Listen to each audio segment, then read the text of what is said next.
Hi Archers! Today's video I'll be guiding you through an updated weapon tier list for patch 1.4.4 onwards. Since the last tier list, 2 weapons have been added into the game as well as some additional ability fixes. Disclaimer, this is based on my research and opinion. You may not agree with me and that's perfectly okay. Tier lists can change depending on what chapter and mode you're on, if you're farming, and what hero you're using. There is a perfect weapon for each of our own individual playstyles. It's not a one-size-fits-all kind of thing. The current game content has been completed with all weapons. My name is Teeds. If you're new here, feel free to subscribe and click the bell for more ARCHERO videos. In this video, I'll be going through all weapons, ranking them from highest to lowest damage-wise, their pros and cons, and then the tier list ranking and why. All weapons will be compared in their epic form with a base damage of 1000. All weapons have a 15% base crit chance and a 100% base crit damage, except for the epic brave bow, which has increased crit passive. I don't have the exact attack speed values of staff and spear as they were not posted. I am going by my own estimation. First, let's look at all the damage numbers. This is without any abilities or passives except for the epic tornado and bow passive. Damage is not everything. There are many factors we have to consider when we're ranking the weapons. In the first green row, this is the damage per hit. The tornado has 2 damage per hit because there is initial hit and return hit. On the second green row, this is the total damage per second of each weapon. On the third green row, this is the total damage per minute of each weapon. On the fourth green row, this is the total combined damage per second, which includes the crit damage. These are the rankings of the weapons with only damage plus crit damage numbers considered, assuming no hits were missed. This is from the highest to lowest. Bow is in the 6th place with and without the bow's epic passive. Spear is in the 5th place. Staff is in the 4th place. Scythe is in 3rd place. Sword blade is in 2nd place, and tornado is in 1st place with the highest damage with and without the tornado's epic passive. So that's all the numbers, but as I said earlier, the damage is not everything. Let's get into the actual ranking. Remember, use what you enjoy the most, despite what the weapon you like the most is ranked. In 6th place is the sword blade. Epic passive, increase attack speed for 3 seconds after entering a room. It is 2nd place in damage. Pros, fastest attack speed of all weapons. After getting multi-shot, the blade's knockback is on the same level as the brave bow. Small projectile. Cons, relies more on abilities. Worst passive out of all the weapons. Not the easiest weapon to start a step with in comparison to other weapons. I placed Sword Blade in the last place, even though I personally find this weapon one of the funnest ones to use.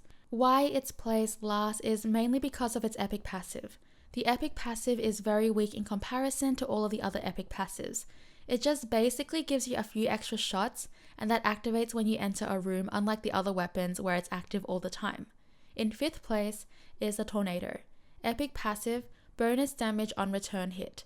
1st place in damage. Pros, fast attack speed, highest raw damage in the game, strong epic passive, already comes with piercing, which is basically a free ability, can hit multiple enemies, extremely strong weapon for early chapters, best weapon for farming in my opinion and experience, very strong for swarms of enemies.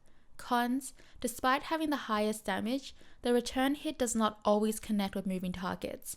This results in lower damage than what's on paper.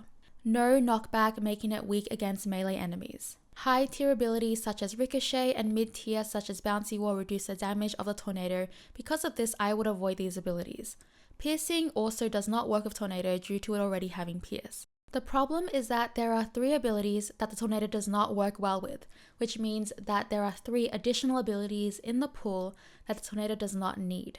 It's also good to know that despite these abilities not being great for the Tornado, they do work well in farming lower chapters. I placed Tornado 5th even though it starts off as the highest damaging weapon in the game. It is mostly ranked here due to the lack of knockback and limitations in ability builds. Sometimes I was forced to take piercing from the wheel, which was pointless because I cannot make use of that. But other than that, this weapon is still incredibly strong, especially for early chapters. In 4th place is the Brave Bow. Epic passive, increase crit damage plus 50%. Last place in damage. Pros, decent knockback, decent damage, fast attack speed, flexible in builds. Epic passive has great synergy with crit boost, crit passives, and crit rings.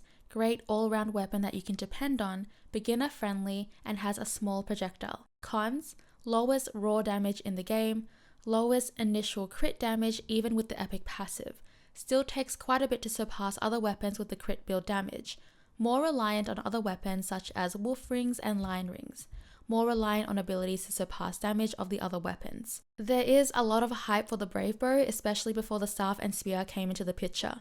I placed it in 4th place because it's just a great all-round weapon, but I placed it lower than the other 3 weapons coming up because I feel that by itself, it is not very strong. I found that I had to have other abilities to reach a potential that was on par with the next 3 weapons. Other than that, this weapon is very beginner friendly, there are no ability limitations, and stutter stepping is very good on this weapon. In 3rd place is the Death Scythe. Epic passive, 50% chance to headshot enemies with less than 30% health. 3rd place in damage. Pros: strongest knockback, strong epic passive, easiest weapon to stutter step with, highest damage modifier, high damage, takes chunks of health on each hit, great weapon for mid to late game chapters, works well against all mob types due to its knockback, especially against melee enemies, which becomes more of an issue in the later chapters, strong against tanky mobs due to the headshot passive.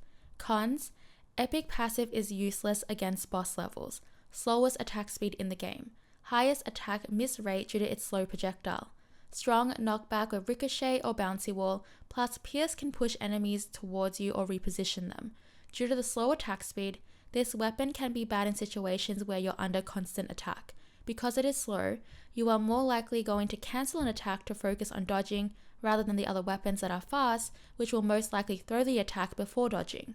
In my opinion, this weapon relies more on stutter stepping. Fast enemies at a distance can be problematic for the Scythe due to the slow attack speed. Scythe is a weapon I have used for a very long time now. The Scythe being in 3rd place is more of a situational placement. I placed it 3rd mostly because of its epic passive and strong knockback. Crowd control is an important aspect to ARCHERO, especially as you progress more in the game. But if you don't stutter step, I find that the Scythe falls off. Because of its slow attack speed, stutter stepping with the Scythe is important. The slow attack speed results in a higher chance of missing shots. Stutter stepping counters that by throwing out more shots. If you do not stutter step, I would place the Scythe on the same level as the bow. In 2nd and 1st place is the Bright Spear and Stalker Staff. These 2 weapons are both extremely strong.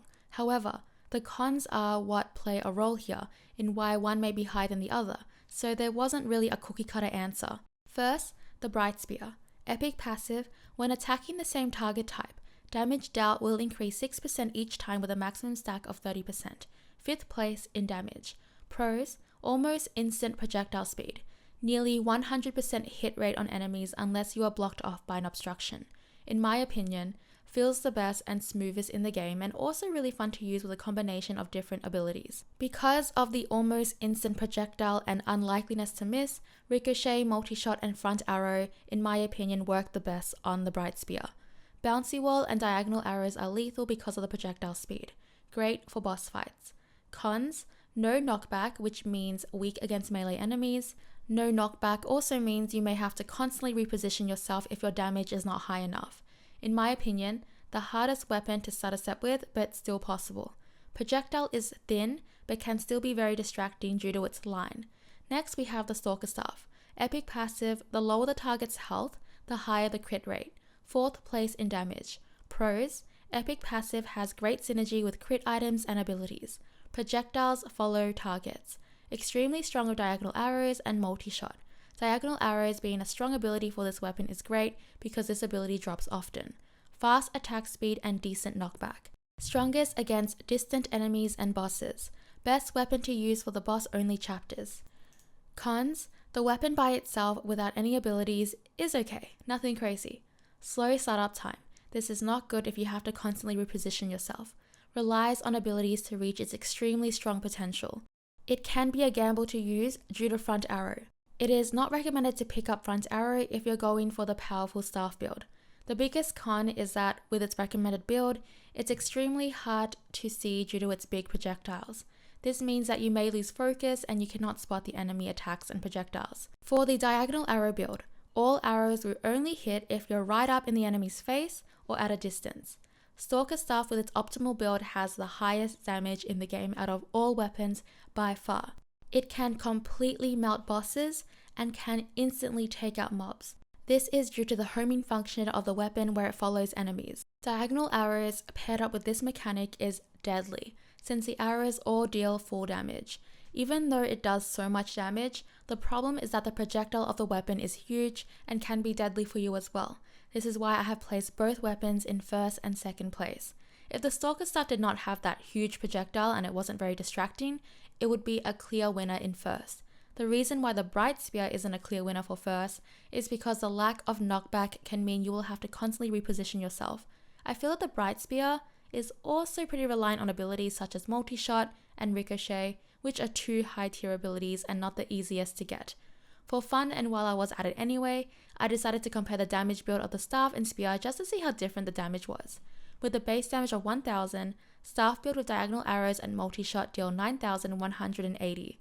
I was also curious to see how much front arrow takes away from that, and adding front arrow to the build actually keeps the damage exactly the same. So yeah, just make sure you avoid front arrow. With a base damage of 1000 and because the Spear has a 120% damage modifier, that makes the damage 1200, with multi-shot and ricochet, the Spear's damage is 4159. With front arrow added, it is 6309, and with its epic passive fully stacked and that build, it is 8201. So yeah, it can take quite a bit for the Spear to reach the Staff build. The Staff's build numbers are probably even crazier if I were to include the epic passive, but I have no idea what the crit rate percentage is. And that is all for today's video. I thank you very much for watching. Remember, play what you love the most. Subscribe and click the bell for more tier lists that I'll be updating very soon, starting with the armor. I hope to see you again for the next one. Bye!